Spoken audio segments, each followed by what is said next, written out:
the bell icon on the YouTube app and never miss another update.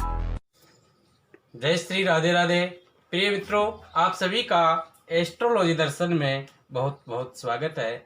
आज हम जन्म कुंडली विश्लेषण के अंतर्गत मेष और वर्ष लगन में शुभाशुभ ग्रह विचार के विषय में अध्ययन करेंगे। तो आइए जानते हैं प्रथम दृष्टया मेष लगन की कुंडली में शुभ अशुभ ग्रह के विषय में। जैसा कि हम सब जानते हैं कि मेष लगन की कुंडली में मंगल लगन का अधिपति होता है, अर्थात मेष लगन की कुंडली में मेष राशि का स्वामी होता है मंगल। अतः लगन का अधिपति हुआ मंगल।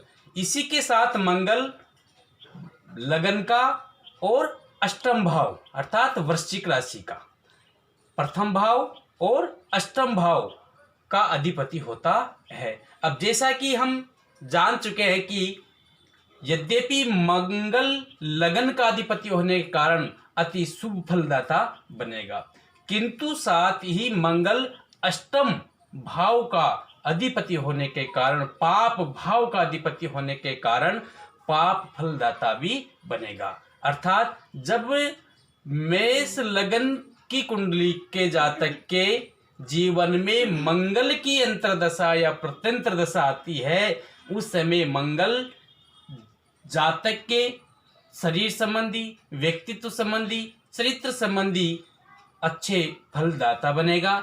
साथ ही अष्टम भाव से संबंधित फलों में अशुभता प्रदान करने वाला होगा। अर्थात सिद्ध हुआ कि मेष लगन की कुंडली में मंगल प्रथम भाव से संबंधित फलों में शुभ फल प्रदान करने वाला होगा और अष्टम भाव से संबंधित भाव के फलों में अशुभता प्रदान करने वाला होगा। इसी तरह से द्वितीय भाव, मेष लगन की कुंडली में द्वितीय भाव का अधिपति होता है शुक्र, और शुक्र मेष लगन की कुंडली में द्वितीय भाव का और सप्तम भाव का अधिपति होता है। और ज्योतिष शास्त्र में द्वितीय भाव को भी मार्केश माना है और सप्तम भाव को भी मारक भाव माना है। अतः यहाँ मेष लगन की कुंडली में शुक्र द्वितीय भाव और सप्तम भाव का अधिपति होने के कारण मार्केश हुआ। अतः जब भी जातक के जीवन में शुक्र की अंतर्दशा प्रत्यंतर दशा का समय आता है, उस समय जातक को अशुभता प्रदान करने वाला सिद्ध होगा। इसी तरह से तृतीय भाव का अधिपति होता है बुध। मेष लगन की कुंडली में बुध तृतीय भाव का और षष्ठम भाव का अधिपति हुआ। तृतीय भाव भी पाप भाव है और षष्ठम भाव भी अशुभ भाव होता है। अतः बुध जब तृतीय भाव और षष्ठम भाव का अधिपति होता है तो ये भी जातक को अशुभ फल प्रदान करने वाला बनेगा।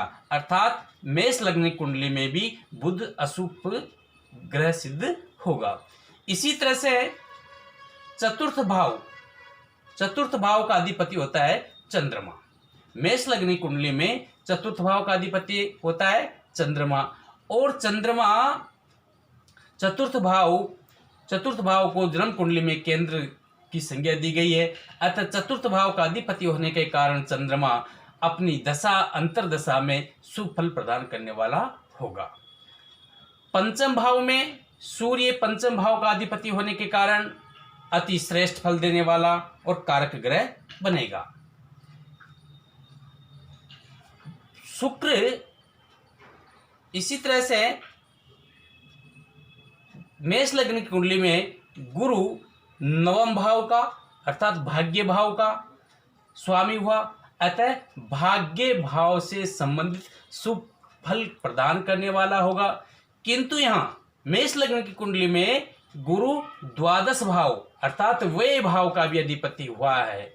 अतः गुरु यहाँ पर भाग्य से संबंधित अच्छे फल देने वाला होगा, किंतु व्यय भाव द्वादश भाव का अधिपति होने के कारण पाप फल भी देने वाला बनेगा।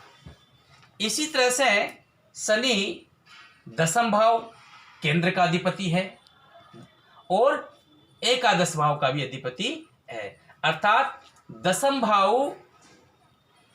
भाव में से संबंधित फलों में शनि शुभ फल प्रदान करेगा और एकादश से संबंधित भावों में शनि अशुभ फल प्रदान करने वाला होगा। इस प्रकार से मेष लगन की कुंडली में हमने जाना कि कौन सा ग्रह शुभ फलदायक और कौन सा ग्रह अशुभ फलदाता बनता है। इसी तरह से अब हम वर्ष लगन की कुंडली का अध्ययन करते हैं। जैसा कि हम जान चुके हैं कि वृष राशि का स्वामी होता है शुक्र, अर्थात जब वृष लगन की कुंडली किसी जातक की बनेगी तो उस जातक का लग्नपति होगा शुक्र।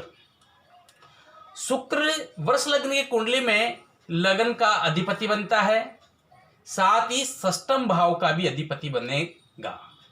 अतः शुक्र लगन का अधिपति होने के कारण शुभ फल प्रदान करने वाला रहेगा, किंतु षष्ठम भाव का अधिपति बन जाने के कारण पाप फलदाता भी बनेगा। अतः जब भी शुक्र की दशा अंतर्दशा जातक के जीवन में आती है तो जातक के व्यक्तित्व शरीर संबंधी अच्छे फल प्राप्त होंगे, साथ ही रोग शत्रु इत्यादि के क्षेत्र में छात्र को अनावश्यक वेदना व मानसिक संतप्तता उठानी पड़ती है।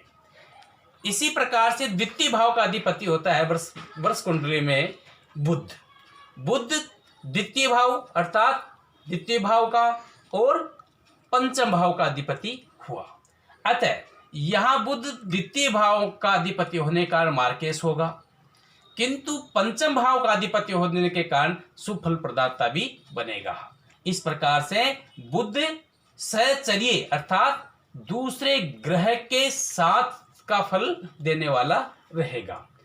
इसी प्रकार से वर्ष लग्न की कुंडली में चंद्रमा है जो तृतीय भाव का अधिपति बनेगा, तीसरे भाव का अधिपति बनेगा, जो कि ज्योतिष शास्त्र में तृतीय भाव को भी अशुभ भाव माना है। अतः चंद्रमा भी यहाँ नेष्ट फल देने वाला नहीं रहेगा।